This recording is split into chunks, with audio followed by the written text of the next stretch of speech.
আসসালামু আলাইকুম। আমার প্রশ্ন কার কাছে দেব?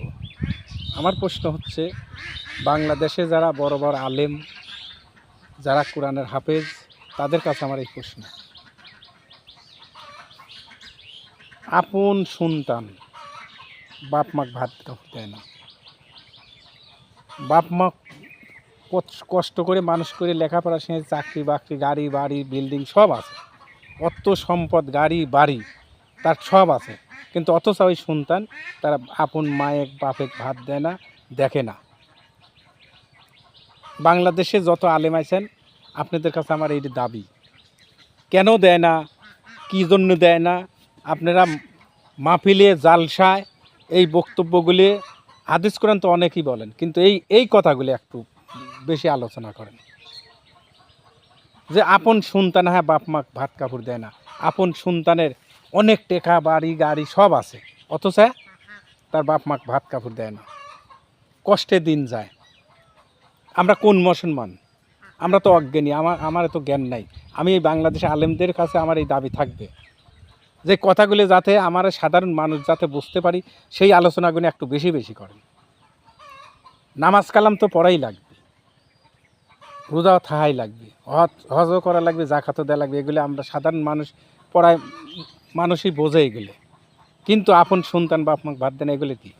এই আলোচনাটা কেন করেন না বেশি বেশি বেশি করে? এই আলোচনাগুলো করেন, জালসায় মাহফিলে এইগুলো আলোচনা বেশি করে করেন যে আপন সন্তান তার বাপ মাকে ভাত দেয় না।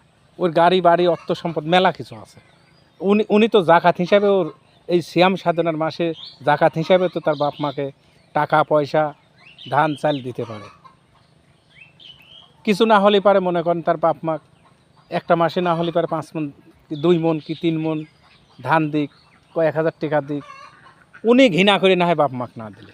অন্য লোকের দ্বারাও তো তার বাপ মা পৌঁছা দিয়ে পারে যে আমি গেলে হয়তো আমার বাপ মাও কাঁদাকাঁদি করবি, ওর ওর তো মন শক্ত হয়ে গেছে, হয়তো ও গেলে পারে বাপ মা কাঁদাকাঁদি করে মন নরম হবি, ওই হয়তো বাপ মার কাছে না গেলে অন্য লোক দিয়েও তো দিয়ে দেওয়া যায় যে আমার ওই বাপ মা খেলেগা এই চাউলগুলি, এই সদাইগুলি, টাকাগুলি দেন। আমি বাংলাদেশে যত আলেম আছেন, আপনাদের কাছে দাবি এই কথাগুলি বেশি আলোচনা করেন। মানুষ সব কেমন হয়ে গেছে, আমরা মুসলমান, আমাদের মন শক্ত হয়ে গেছে, মন নরম না। আমার অনুরোধ থাকবে, বাংলাদেশে যত আলেম আছেন আপনাদের উপরে এই কথাগুলি যাতে সেরে সন্তানগুলো বাপ মা ভক্তি করে, ভাত কাপড় দেয়, তারা যেন নামাজ কালাম পড়ে, হজ করে, জাকাত দেয়। কিন্তু সবচাইতে বড় ইবাদত হচ্ছে, আল্লাহ পাক বলছে যে সবচাইতে আমি ভালোবাসি কোন মানুষে? যে মানুষ আরেক মানুষের উপকার করে বেড়ায়, ওই মানুষকে আমি বেশি ভালোবাসি, আল্লাহ পাক নিজেই বলছে। আসসালামু আলাইকুম ওয়া রাহমাতুল্লাহ।